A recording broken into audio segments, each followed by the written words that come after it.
Dhurandhar the revenge Bollywood movie అంత బాగుందా? ఎక్కడ చూసినా ఈ మూవీ గురించి వైరల్ రీల్స్ కనిపిస్తున్నాయి. సినిమా ఎలా ఉంది? ఈ షార్ట్ రివ్యూలో తెలుసుకుందాం. నిజం చెప్పాలంటే పార్ట్ 1 బాగుంది compare to second part. Part 2 దాదాపు 3 గంటల 39 నిమిషాలు ఉంటుంది. మీ ఓపికకు పరీక్షనే చెప్పొచ్చు. ఇక కథ విషయానికి వస్తే పార్ట్ 1తో కంటిన్యూస్ అవుతుంది.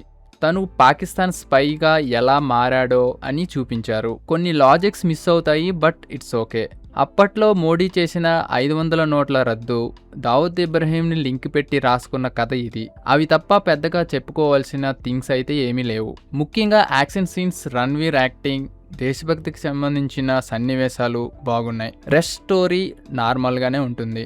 యాక్షన్ ఘట్టాలు వేరే లెవెల్లో చూపించారనుకోండి. ఫుల్ యాక్షన్ ఇష్టపడే వాళ్ళకి తప్పకుండా నచ్చుతుంది. సినిమా నిడివి ఎక్కువ అని ఫీల్ వస్తుంది. మిడిల్లో కొన్ని సీన్స్ మరీ లాగ్గా అనిపిస్తాయి. సాంగ్స్ ఓకే అనిపించాయి. మరీ సూపర్ బంపర్ హిట్ అయితే కాదు, మరీ ఎక్కువ భజన చేస్తున్నారని అనిపించింది. It's one time watchable movie.